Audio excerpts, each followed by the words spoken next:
The latest piece of information we're receiving at this moment is that Congress President Rahul Gandhi has confirmed he will attend Prime Minister Narendra Modi's oath-taking ceremony tomorrow in the evening. Remember, it starts at 7 p.m. at Rashtrapati Bhavan. Rahul Gandhi confirming he will attend this after Mamata Banerjee just announced that she will not be going for the ceremony. There's a train full of family members of those who were killed.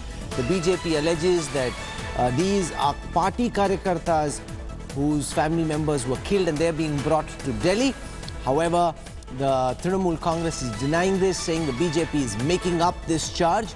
I want to go across at this moment to Rahul Srivastav, our National Affairs editor.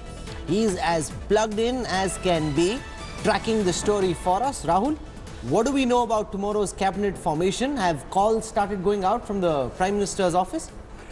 Rahul, this comes with a hazard warning that Prime Minister Narendra Modi loves to prove the pundits wrong. So what I am told that there have been 2 rounds of meeting. 8 hours have already been spent on it. 5 hours yesterday, 3 hours today, and there could well be one more meeting. Tonight? There could be one more meeting, depending on certain feedback or something which Amit Shah and Narendra Modi are trying to get. They are looking at a much wider picture. Some people are going to the extent of saying that this will also include who gets the 3 Rajya Sabha seats. Is there a possibility that somebody like Sushma Swaraj and Manoj Sinha get a Rajya Sabha seat to come and maybe join the Council of Ministers? Some are also saying it could mean also some certain changes at the ground level as far as the party structure is concerned. It could be spread over a period of time. The exact discussions on, final discussion on portfolios is yet to be decided, barring the top few. The biggest quiz point is today when Amit Shah came out of the Prime Minister's meeting in the evening, he was looking extremely busy. He did not even look at the journalists who were waiting there. And one certainly feels that tomorrow's exercise is going to be a huge balancing act. What people are saying that some calls may go tonight and some may go as early as tomorrow morning. You know, just before I started putting this broadcast together live, I received a few calls from some people who hope to be ministers tomorrow. That was a general conversation. I asked them, have you got a call? Have you stitched a suit? They say, kisi ko nahi pata. So as of now, the fact is that calls haven't started going out, even though they're waiting by their phones, but they haven't heard from either the BJP president or from the Prime Minister's office. Maushmi Singh joins us this evening. She's tracking the Congress. Rahul Gandhi will attend the swearing-in tomorrow. What's the situation on him having resigned? Is he now willing to take that resignation back? Where are we at? Is he still insisting that he will not continue as Congress president? Why did he decide he will attend tomorrow's swearing-in? Maushmi. Right, Rahul, all is not well in the Congress party, and it's been pretty apparent with Rahul not meeting even senior veteran leaders like Sheila Dixit, who just conveyed her message, went inside Tughlaq Lane but didn't have a meeting with Rahul Gandhi. So one can easily say that Rahul Gandhi is actually resolute over his decision that he needs to step down from the post of the party president, and that had built up a lot of suspense whether Rahul Gandhi will actually go and attend the swearing-in ceremony, being the prime challenger to Prime Minister Narendra Modi and facing a crushing defeat not only in the as far as the party is concerned but personally also. So, but putting rest all the apprehensions and speculations, Rahul Gandhi would be attending the swearing-in ceremony as tradition goes, and he would also be accompanied by other senior leaders of the Congress party, from Ghulam Nabi Azad to former Prime Minister Dr. Manmohan Singh and Sonia Gandhi. Okay, we'll leave it there. Maushmi Singh will come back to you for more. We're also receiving word that the second meeting between Prime Minister Modi and the BJP President Amit Shah has concluded. This meeting went on for 4 hours. They were locked in dialogue about how the cabinet should be formed, who all should be in it. The big question, of course, this evening, who will be India's next finance minister? Rajiv Dubey joins us. He leads Business Today magazine as its editor, works with TV and with digital as well. Rajiv, that's really the one question. There's so much money riding on that kaun banega with mantri question. Yeah, Rahul sir, and it's very important that this man is a man of stature and gravitas, because he is going to be handling the economy, which is the biggest crisis facing the Modi government right now. And despite all the speculation that Amit Shah is staying or not staying in the party, if he is not staying in the party, this is really the de facto number 2 job in the cabinet, and it ought to go to Amit Shah. Because basically what it requires What's is your somebody... sense? By speaking to investment bankers and by people in the stock markets, do they think Amit Shah would make a good finance minister? You know, people think very highly of his administrative skills and his ability to manage, manage all kinds of weights around in the government. And this job definitely will require not just coaxing, cajoling, but also hammering at times at different ministries to ensure that things get done. So this job is a very critical job at a very critical time in the Modi 2 cabinet. And I think if Amit Shah is not in the BJP president, I don't think he'll be the home minister. I think he will be the finance minister. Okay, joining us from Raisina Hill at this time is our BJP correspondent, associate editor Paulami Saha. Paulami, you track the Bharatiya Janata Party for us. What's the hawa in the BJP? Has anybody told you that he's received a call? Have new suits and sherwanis and bandgalas been staged, or are they all just looking at their phone and wondering when it'll ring?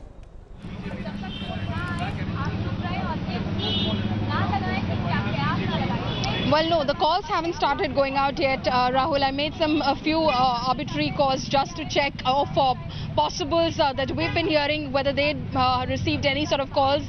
No, they haven't received calls as of yet. So they are waiting by their phones right now to hear from the Prime Minister's office or from Mr. Amit Shah's office, get that call. But it will be from the Prime Minister's office eventually. I'm standing outside Mr. Shah's residence right now, and he is, of course, inside. He spent some time with the Prime Minister today between 2 p.m. and about 4:45 p.m. So that lasted nearly 4 hours. Yesterday, it was about 4.5 hours of a long marathon meeting where they've been going through that list and trying to fine-tune it as much as is possible. And as Rajiv was pointing out, the speculation as far as Amit Shah himself goes is between him staying on as party president and him taking over finance ministry. I haven't heard of him taking over any other ministry otherwise. So it's either finance or he continues as BJP president for some more time before, of course, the party is solid. The party has seen through its prospects in Madhya Pradesh and in Karnataka, and of course West Bengal as well, given the way the party is moving fast in the state of West Bengal. Having done that, maybe there's the possibility that he could be inducted into the Union Council of Ministers. But if he were to be inducted tomorrow, then finance ministry is what everyone is talking about, even in the corporate circle in Bombay. One thing that we do know at this time, and that is almost certain, is that there will be a new finance minister chosen tomorrow. And that's because the current finance minister, Arun Jaitley, wrote a letter to Prime Minister Modi saying that he's unwell, he needs time to recuperate. Until the time he's fighting fit, he doesn't want to be included in the cabinet. So we will look at Jaitley's legacy as finance minister, but let's also show you more about the letter that he wrote to Prime Minister Modi asking for time to recover fully. जोरदार करतल जुनी से हम सब लोग उनका अभिवादन करें. At 7 p.m. on Thursday, Narendra Modi will take oath as the Prime Minister again. On the eve of the swearing-in, the names of his teammates are still a closely guarded secret. What is confirmed is Prime Minister Modi's most trusted man in the government will not be in his team. Arun Jaitley has written a letter to the Prime Minister opting out, citing his ill health. The speculation is now on who will be the new finance minister. The contenders are Piyush Goyal, who presented the interim budget in 2019, and BJP President Amit Shah. If Shah decides to join the government, he would be getting a very important portfolio. In that case, will he continue as the party chief remains to be seen. It is also not clear if Sushma Swaraj will be part of the government. She did not fight the Lok Sabha elections, citing health reasons. The giant slayer Smriti Irani, who defeated Rahul Gandhi in Amethi, might also get a plump portfolio. Sources tell India Today BJP's allies will get representation. They say 2 leaders each from JDU and Shiv Sena will get ministerial berths, while 1 each from Akali Dal and Apna Dal will be inducted. Sources say Anupriya Patel could be Apna Dal's nominee. With the BJP getting 18 MPs from West Bengal, the state might get better representation, as might Odisha. Prime Minister Modi and Shah will, however, find it tough to meet regional expectations, as the party has swept nearly the entire country. With Mr. Arun Jaitley opting out of the race, all eyes are now on the crucial Union Finance Ministry. Will Piyush Goyal be given full charge of the ministry again, having handled it in Mr. Jaitley's absence previously? NDA allies too are looking for a big share of the pie. They're hopeful, at least. With camera person Sanjeev Kumar, Amit Shah in Delhi for India Today. So how will Arun Jaitley be remembered as finance minister? Anshuman Tiwari leads India Today Hindi magazine. Anshuman, what's your sense when 10 years later people evaluate Arun Jaitley in the context of the likes of, say, Chidambaram or Pranab Mukherjee? Where will he stand in the galaxy of India's finance ministers? Rahul, I think Jaitley was one of the greatest consensus builder actually in India in terms of finance management. Though GST, the reform, the way it should come up, it should not come up and delivered, but the way he has made a consensus among the states and set the foundation stone of new kind of cooperative federalism in India by creating a GST council, which has got a huge power of deciding the taxation fate of India, especially the indirect taxation fate. And the kind of offering he has given to states, just ironing out the biggest concerns of a state, that if the GST will come, they will start losing revenue. So he has offered upfront 5 years insurance against the revenue losses for next 5 years, and that has cracked the code of GST. So this has set a tone that if a finance minister is a consensus builder, you can bring states on board and create a new fund. Rahul Srivastava, when you track the finance minister, Mr. Jaitley, very closely for decades, is possibly Arun Jaitley's greatest contribution. The fact that he had cross-party linkages, wasn't seen as somebody who would force his view on others, was willing to work with others in a very lawyer kind of fashion, make the compromises. So everybody felt all decisions, he says often, in the GST Council were taken by consensus. Yes, Anshuman has briefed it very well. Rahul, there was the first part, the constitutional amendment, which was difficult to arrive because if you recall, all the states and political parties wanted that the rates of GST should be enshrined within the constitutional amendment. With Jaitley, with great aplomb, ensured that doesn't, because in case tomorrow you want to reduce them, you had to go back for a constitutional amendment once again. So that was a time when the legislation was being created. The second level came in creating the GST Council. One of the most unique phenomena happened, that an entity in which the center ceded space and the state ceded space was created. See, this is one entity which is not governed by anybody. It is governed by themselves. So it became a self-governing entity which has not had a single time where the majority vote or a mandate has been taken. It has worked with a sense of consensus. I think it is unprecedented in the history where people have taken such vastly varying decisions on things which can be conflicting. No, but there are a couple of things which are a grey area, Rajiv Dubey. Point number one, he didn't really end tax terrorism.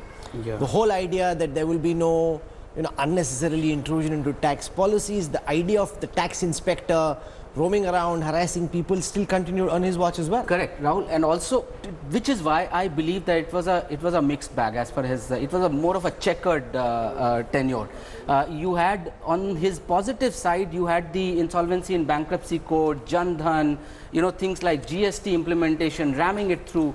You had financial sector reforms. You had inflation brought down from 7.5%, 8% to almost 2.9%, 3%. No, but that's no thanks to him. No, but it's he implemented the monetary policy committee, so it has a contribution in that. At the same time, if you look at the negatives, the run-ins with Raghuram Rajan, the run-ins with the RBI governor, the following Mr. Patel. The inability of the finance ministry to ram through the fact that repo rates have come down and banks have still not been able to reduce the rates. No, but then that's when you ask Arun Jaitley this question, he will say, hey, you want the Reserve Bank to be autonomous, and therefore if they refuse to reduce interest rates, you can hardly blame me for it. As far as I am concerned, I am communicating exactly what the government wants. Beyond that, it's for the RBI to decide. Rahul, it is the bank works with the government, right? And the government, it is for the government to convey to the bank that because it's choking up the economy. Essentially, if you have 2% reduction in repo rate and only 20 basis points, 0.2% has been passed on to the consumer and the industry, how will the industry have the confidence to raise more resources and consumer more money to increase consumption? The other thing is that, you know, these run-ins apart, he also will be remembered for leaving a slower economy than what he has inherited. So that's very unfair and unfortunate, but he will be remembered for inheriting an economy which was at 7-8%, 8%, in fact past 8%. To what extent would that be now attributable about to his actions? 6.9%. That's why I'm saying unfairly, because essentially the GST and DEMO under his watch, no, but which listen, have been implemented. whenever GST is implemented, a single sales tax anywhere in the world tends to typically slow down governments and economies. And remember, in most countries where there have been studies, after GST, the incumbent government lost. It does. So this is the first time you've actually seen them come back with a bigger mandate. That's precisely why I'm saying it's unfairly blamed on him, because also if you look at the global economic scenario, it's been a slowing world economy, slowing global trade. US, China are in trade war. That's slowing the global economy, it's slowing trade worldwide. The commodity rates were at an all-time high, crude oil prices were high. So it is a mix of all these things. So that's why I said unfair. So we'll keep building on this, but I also want to show you what's happening at Rashtrapati Bhavan, the grand swearing-in ceremony. The Rashtrapati Bhavan officials are telling us it'll be a very solemn, sober, low-key affair. They don't want it to be lavish and ostentatious, but remember, something of this scale with leaders from India's neighborhood coming in, the who's who of the national capital, the who's who of corporate India being invited to this as well. I'm invited as well, but unfortunately I may not be able to go. We're required to be here presenting this entire swearing in for you. That's part of what comes with the job, so we have to deal with it. But let me show you how these preparations are currently underway at Rashtrapati Bhavan.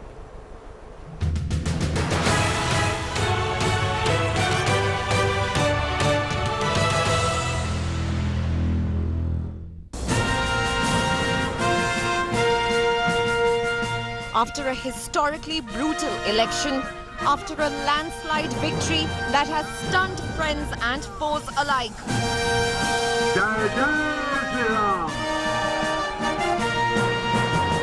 After a victory that dwarfed even the 2014 landslide, it's time to swear in Modi Sarkar 2.0.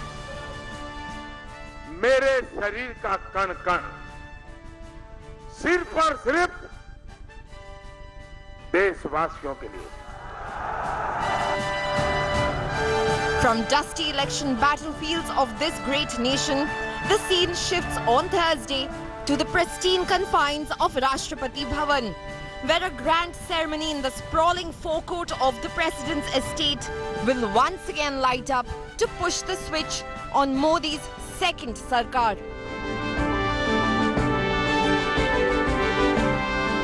Like in 2014, Prime Minister Modi has invited foreign dignitaries, but conspicuously left out a terror-obsessed Pakistan from the ceremonies. Those arriving will affirm Modi's emphatic victory in the world's largest democracy. Among those with pride of place among the invitees will be the families of 50 BJP workers allegedly killed in political violence in Bengal over the years. A powerful message from Modi to Chief Minister Mamata Banerjee, who after first signalling her intention to attend the swearing-in has had a change of heart. Mamata's conspicuous absence, however, will not dampen the power proceedings. The ceremony will provide the first clues towards answering the biggest question right now. Modi Sarkar mein kaun banega mantri ji? The simple oath-taking ceremony will be followed by a vegetarian high tea and banquet hosted by President Ramnath Kovind. Foreign dignitaries present at the ceremony will partake of both vegetarian as well as non-vegetarian banquets. The menu at the high tea that follows the swearing-in includes dal raisina, lemon tarts, sandwiches, samosas, dhokla, rasgullas, special barfi, kebab and rajbhog. President Ramnath Kovind's press secretary Ashok Malik has said that the emphasis will be on simplicity and dignity. As over 6,500 guests converge to watch Modi Sarkar 2.0 being sworn in, it's day one for the BJP's biggest ever government. Bureau Report, India Today. I want to go across to India Today's Foreign Affairs editor Geeta Mohan now joins us. Geeta, when do the foreign dignitaries come in? How many total foreign dignitaries will there be, and what do we expect the day after when some of these bilaterals start? Geeta.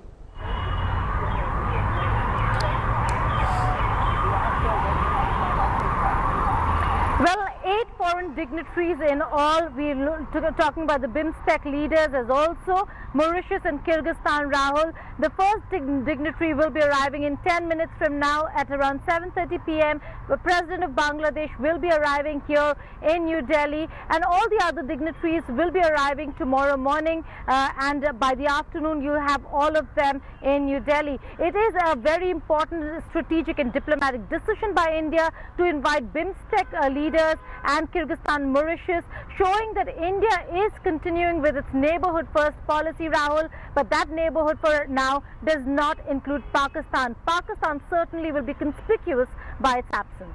Pakistani ministers, their media, their Prime Minister taking the fact that Nawaz Sharif was invited, but this time we've sent a very strong message in not inviting the Pakistani Prime Minister.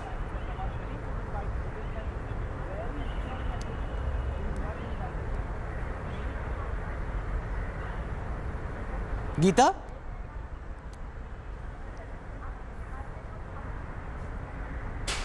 Geeta, do you hear me? I'm saying...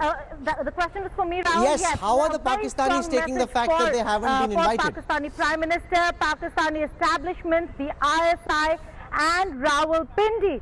Rawal Pindi has to understand and realize that if there has to be any forward movement, then they will have to dismantle the terror infrastructure. It's not just the civilian administration, Rahul, in Pakistan that's feeling the heat of India and the international community. It's Rawal Pindi, it's the GHQ also that's feeling the heat, and that's the reason why they tried to project like they are doing something with regards to terrorism and terror infrastructure, but with FATF meetings close by, it seems like Pakistan, one, is going to remain on the grey list, and if they do not do something about Masood Azhar and Hafiz Saeed, they certainly are on their way to being blacklisted yet again. Okay, thanks Geeta. We'll come back to you later. Uday Mahurkar now joins us. Uday bhai, you track Modi and Shah for many decades now. Tell us, kaun banega mantri kal? Nobody knows. Today the Prime Minister and Amit Shah were closeted for about 3 hours and 45 minutes, from 2 to 5:45, and they were in LKM3, not at the Prime Minister's residence. They were at a place where they were without aids, the total secrecy, So probably now when we'll get to know only when calls go from Amit Shah, to the probables, to the ministers who are Will the Prime Minister make some calls himself, or do you think Amit Shah will make I don't think Prime Minister will call him. Except maybe... Last time some of the calls went from senior PMO officials as well. Yes. Another exercise which I am told from the PMO, I learned from the PMO, is that in the case of some of the new ones, the fresh ones, there will be some,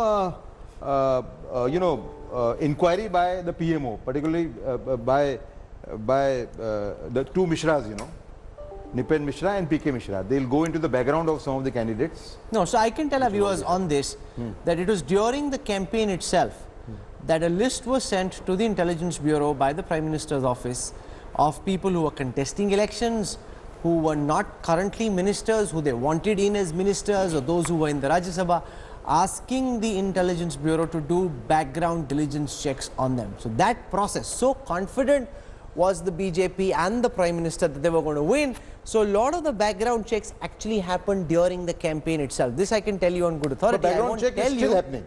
I won't tell you who those names were, because if they don't show up tomorrow, that will be a bit of an anticlimax for those people whose background checks have now been done. Remember, they've all got one new Bandgala stitch which they've got hidden somewhere in the cupboard, hoping once the call comes it will be pulled out. They're waiting, they're excited. We're tracking the story for you. We'll have more when we come back on the other side. No, we're staying away from speculation, there is absolutely no point in trying to tell you what someone thinks is happening, because it's all source-based. The sources themselves don't know. The two people who do aren't talking. And therefore, let's stick to what we know. Let's focus on what we know. And once these calls start going out, I guarantee to you, we'll be the first ones to tell you about it. Welcome back. You're watching Modi Sarkar 2.0. This is India Today's non-stop coverage of the cabinet formation. A massive row erupted when West Bengal Chief Minister Mamata Banerjee announced that she will not be coming to the national capital to attend Prime Minister Modi's swearing-in ceremony. She'd earlier said that because this was a constitutional exercise, she would be part of it. But then the BJP put out word that there were family members who were coming to Delhi, family members of those who'd been slain in political violence in West Bengal. Mamata Banerjee took umbrage to that charge, saying nobody had been killed in political violence, that the BJP was trying to do politics, and she says she will therefore not come. Here's the story.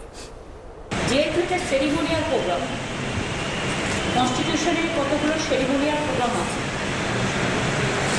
যেটা যে সাংবিধানিক সৌজন্যতা সেটা আমরা চেষ্টা করছি attend করার।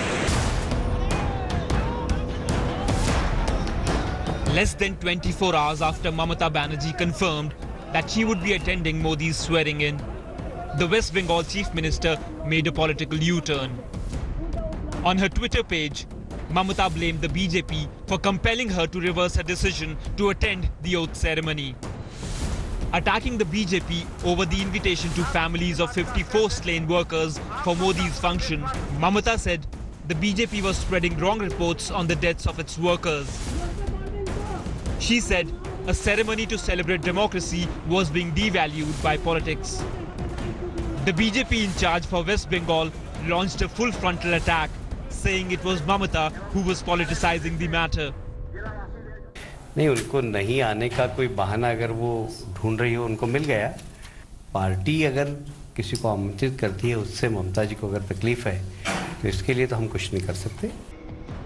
Relatives of BJP workers who died during the violent campaign in Bengal blamed the TMC for the loss of their family members.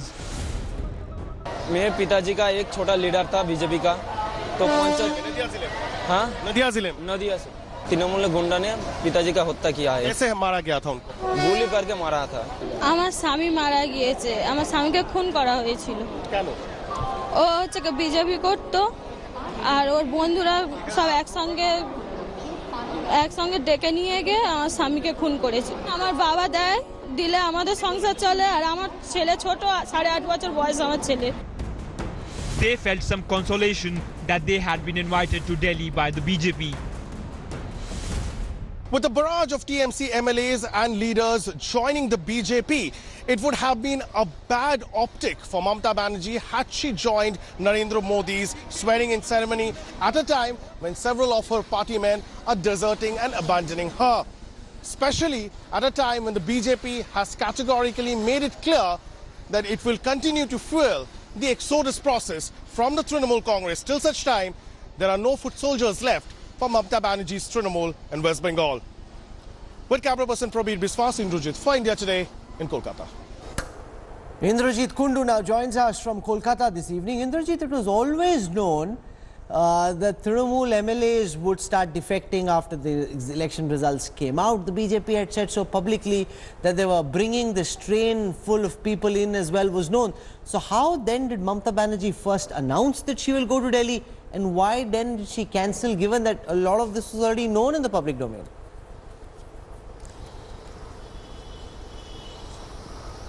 Well, that's right. Initially, the Trinamool Congress was in a huddle. They were not sure as to how to go about things. That's what sources within the Trinamool Congress tell us. Then Mamata Banerjee spoke to some of her, colleagues in some of her counterparts in other states like Arvind Kejriwal and Chandrababu Naidu, and she felt that it was a constitutional obligation for her. She should, go and attend that ceremony so that there is some amount of olive branch and the federal structure, the state government and the central government, there is some amount of, coordination between the two, because as we have seen, given the vicious personal attack that has taken place between Mamata Banerjee and Prime Minister Narendra Modi, things have come to a complete impasse. But what has happened today, Mamata Banerjee finally felt that given that a lot of people have also been called in by the BJP, especially what the BJP is claiming, 54 of their Karyakartas who have been killed and their families are now being taken there. She felt that the BJP was using this for a political stage to score political points, keeping in mind the situation here in Bengal, and she felt that that would send a very wrong message if she goes and attends this program. So suddenly she made this U-turn, quite characteristic of Mamata Banerjee. And tomorrow, while Narendra Modi prepares to take the the swearing in the evening, Mamata Banerjee would be sitting on a dharna at Nayati, a focal point of the kind of clash that we are seeing post the BJP's victory in Barakpur. Okay, it's interesting though that she's now decided to cancel. What we can be pretty certain about, Rahul Srivastava, is that West Bengal will be a key priority area. Some of these MPs who won, they want to make them larger than life, they want to reward them, so West Bengal will be big tomorrow. Definitely, Rahul. The states where the BJP has traditionally done well, Narendra Modi can't ignore them, because the Hindi belt is definitely a focus where you reap some 80-odd seats and in UP alone. But the new ground they are breaking, and a lot hinges on this cabinet's biggest decision, whether Amit Shah comes in or not, depends on Bengal. And that is why... Is he coming in or not? What's your sense? See, my sense is that if somebody wants to win Bengal, it is Amit Shah. Amit Shah has created the battle, though Modi is a face, but it is Amit Shah who has crafted the battle. If one by one, all the corporators of the Trinamool Congress, who were at one time what I call the street pramukhs, the Panna pramukhs of the BJP, they are the Mohalla pramukhs of the CPM at one time. They came to the Trinamool, they used to manage the voters, who votes and who doesn't. They are now coming to the BJP. It is Amit Shah. And I think Maharashtra is the first big battle. One state the BJP will not like to lose. The second is the focus on southern states where the BJP does want to make inroads. Southern states is a big issue. And I think the third and the biggest, challenge, which will be coinciding with the end of his third-year term in 2021, is West Bengal. So let me show our viewers that may keep what Amit Shah the in BJP party. president told me when I asked him this question about there being this huge hawa that he would join the new Modi Sarkar. Did he intend to do so? Does he want to do so? This is what he told us on record and on camera. मैं जानना चाहता हूं कि 23 मई के बाद आपकी अपने लिए क्या प्लानिंग है। इस वक्त दिल्ली के गलियारों में एक खबर काफी चल रही है कि हो सकता है कि आप सरकार में आ जाएं, हो सकता है गृह मंत्री बन जाएं। ऐसा है, इसमें मेरा कोई प्लानिंग नहीं। मेरी पार्टी जो कहेगी मैं करूंगा। पार्टी ने मुझे बहुत सम्मान दिया है। भारतीय जनता पार्टी का राष्ट्रीय अध्यक्ष होना एक कार्यकर्ता के लिए बहुत गौरव का विषय है और मैं तो पोस्टर चिपकाने वाला कार्यकर्ता था। आज पार्टी ने विश्व की सबसे बड़ी पार्टी का अध्यक्ष मुझे बनाया। मैं संतुष्ट भी हूं और गौरव भी महसूस करता हूं। इससे ज्यादा कयास लगाने की जरूरत नहीं है। So he says over there, if it is up to him, he wants to stay back in the party. He told me he wants to focus on building the party in the south, which is still mission unaccomplished. But he also said if he's required to, he's willing to take up the challenge with Mahulkar. So it's not as if he'll say no. If Prime Minister Modi says, because Arun Jaitley is not there, I want you in the team, he's willing to accept. He himself has been very clear. I think when he says this, I think there's a lot of truth in it. He has told many people in the last 1 month that a big challenge there for the party in Bengal, in South, in Tamil Nadu, in Andhra Pradesh, in Kerala, and he would like to really take this entire exercise to its logical end, before stepping into the cabinet. But if the Prime Minister requires, yes, he'll be willing to join. He can't really do both jobs, Anshuman, because the BJP follows a one post, one person policy. No, not at all. So he can't be both party president and finance minister. That is not possible. But the dilemma is that if Prime Minister is looking for a succession plan, he is looking to put someone into the place which who can be considered to be his successor, then he'll have to bring Amit Shah just the beginning. No, but you are assuming that the Prime Minister is thinking about succession. He is not thinking he's going anywhere. He thinks he's here. No, but there's a discussion that he would like to place Amit Shah. So that's the first dignitary, foreign dignitary who is arriving. That's the Bangladeshi president just reaching the Indira Gandhi International Airport at the Palam Technical Area, being received by the Indian delegation now. That's the Bangladeshi president who's come in to attend Prime Minister Modi's swearing in tomorrow. Yes, go on. the whole discussion inside the BJP, I think Uday will further elaborate on it, is that who is going to be the next person after Prime Minister, and that is Narendra Modi, and that is very logical discussion.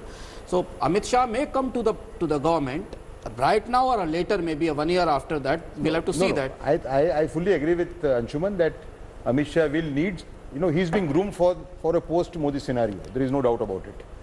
But he'll have to have some, though he has been a minister in state, but it was in a state, He need to have experience at the central level. And there is still time, I mean, he can build the party maybe for the next 18 months, maybe 2 years, and then step in. There are 3 years for him to gain experience as minister. What if his term expires in 2021 and he joins the government? Once he wins Bengal, perhaps that time.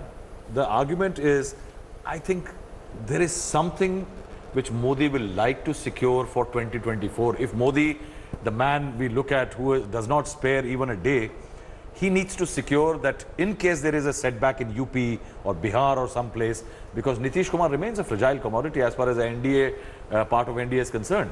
I think he will like to have Bengal. But the one thing anybody who tracks the RSS knows is that they think about succession very clearly. It's not taboo.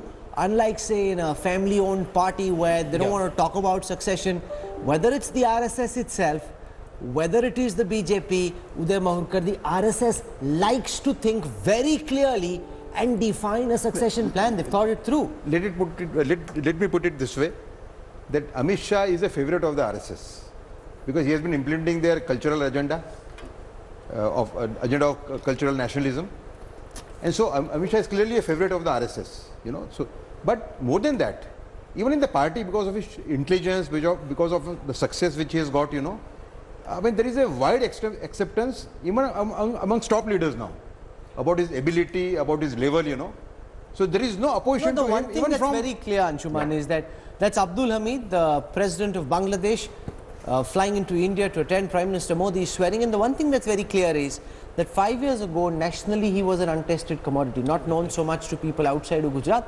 But in the last 5 years, he's built himself through sheer dint of hard work in a manner that nobody can now contest that Amit Shah is truly the number 2 to Prime Minister Modi. Obviously, but as far as organization is concerned, he is the supreme leader. But when it comes to the government, and since Modi is running a government and there's a hierarchy in the government, we always know that there's a Prime Minister and the second and third ministers in gradual hierarchy. So if Prime Minister would like to fix a hierarchy right now in his next term, just by bringing him into the cabinet. I just received information that Principal Secretary in the Prime Minister's office, Nipendra Mishra, additional Principal Secretary P.K. Mishra have reached Amit Shah's residence.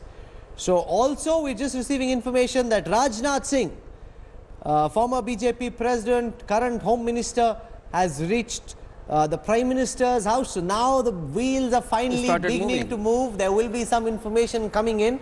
So Rajnath Singh is the first senior leader who's gone in to the Prime Minister's house at 7 Lok Kalyan Marg. This is quite clearly to get a sense from him about what's in store for him tomorrow. It's very clear that at least amongst the senior ministers, the Prime Minister wants to speak to them himself. And I suppose once Amit Shah shares the list, Rahul Srivastav, then some of these people, Nipendra Mishra and the others, will start calling and telling some of the more junior ministers of state. Yes, this is what the timeline which last time also was similar. Told. But one thing about Rajnath Singh going, Rahul, last time around when this kind of exercise was about to happen, there were some ministers who the Prime Minister was slightly reluctant to, or maybe wanted certain changes in. They were the ones who had rolled in first. Now one will have to wait and see, because there is a lot of buzz that the BJP is looking for a speaker who can one of the names that's being spoken of for speaker is also that of S.S. Ahluwalia. Yes. He speaks 9 languages, has a good understanding of parliamentary procedure. He was the second in command in Rajya Sabha for a very long time. He knows the parliamentary rules like the back of his hand, and is pretty adept at it. What is interesting is that Rajnath Singh has been the number 2 to Modi for all the last 5 years. Very true. Now, this is a critical moment when Rajnath Singh goes to meet the Prime Minister, that if there is going to be a change, that Amit Shah comes into the party, into the Council of Ministers, then this is a critical moment. So there has been speculation for the last about 2 days that Rajnath Singh might be requested to to take up speakership of, so this speculation has been there for the last 2 days. Yes. And a lot of truth in it. Has a lot of equations within opposition This is coming parties from also. Rajnath Singh sources. This is coming from, he has been sounded maybe, we don't know. So remember, coming back to Amit Shah, I would like to add one more thing which I think we should share with our viewers, The Amit Shah has played a very important role in policy making. Take for example Ayushman Bharat. Ayushman Bharat, I think Amit Shah had a very major role to play. Mudra, he had a very major role to play. Even I think Ujjwala. So in all these welfare schemes, he has played a very major role. And remember, there are people who say, Rajiv Dubey, that his capacity to administer is unproven. Hey, it wasn't known whether he'd make a good BJP president till the time he got into the job. Rahul, he was he turned around the Ahmedabad District Cooperative Bank. He was the chairman of financial, the Gujarat Finance Corporation. He's handled multiple portfolios, and like I said, he's shown amazing native intelligence that has turned around BJP's fortunes in the elections, and this is precisely the kind of native intelligence that is required to turn around the economy today. No, but some would say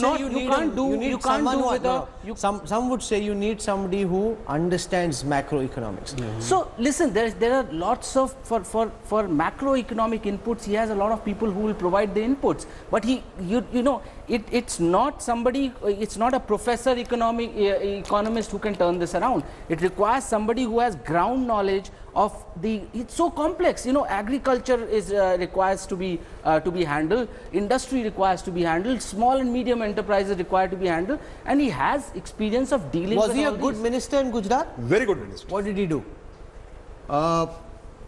He handled transport, he handled home, of course. Cooperatives. And when it came to the financial angle part, he turned everything around. Whatever came under him was in profit, or the losses were cut down. Yeah.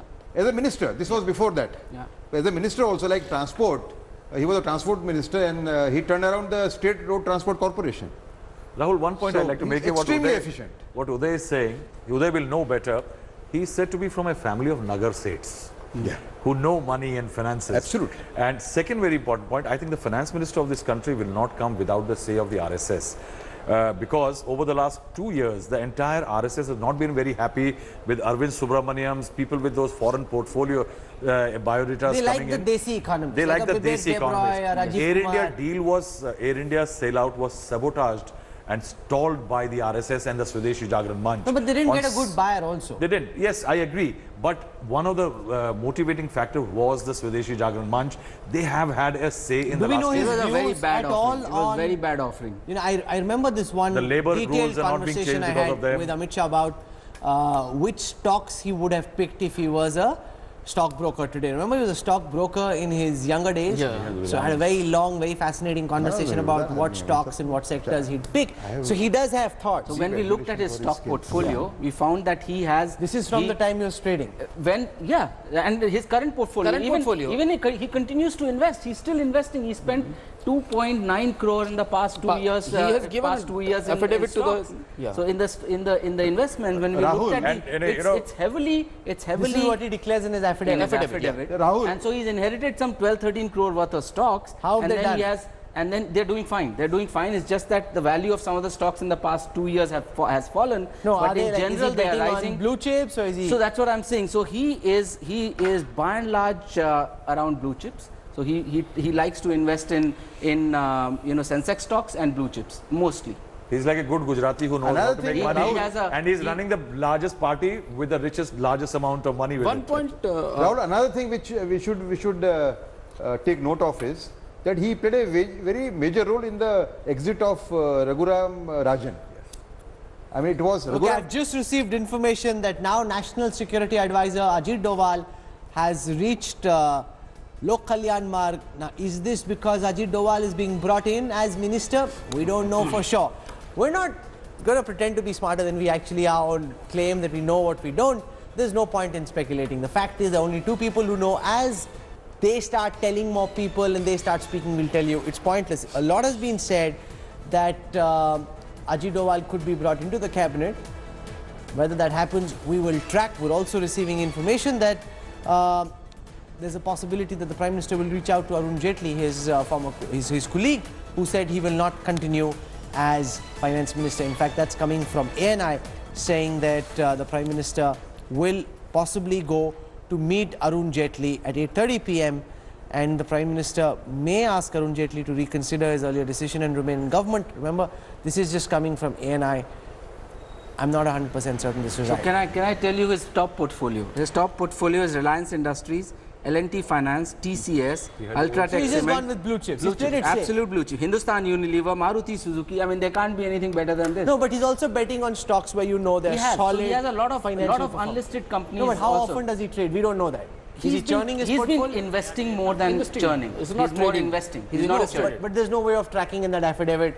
It tells you on a certain date. Last holding. So what we can do is, if he had a previous affidavit. Yes, so he has from the Rajya Sabha portfolio, which is how we tracked it. No, but did he file the last time as well? That's also there, but that was 2007 or something, yeah. So we can check, okay. So we'll work on this. Our data team will be on this job. We can see on a year-to-year basis, on a compounding level, how has Amit Shah's stock portfolio done. But what's very clear is he's invested in big stocks and he's sitting pretty, at least that's what it seems. We'll build on this. Those are images of Ajit Doval, National Security Advisor, going to meet the Prime Minister. Is he getting a call? Is he going to be asked to join the cabinet? There's lots in the air. We'll track all of it. Thanks for watching the video. For more such news and updates, please like, share and subscribe to India Today. Also check out our other great videos from our channel. We know you would love to.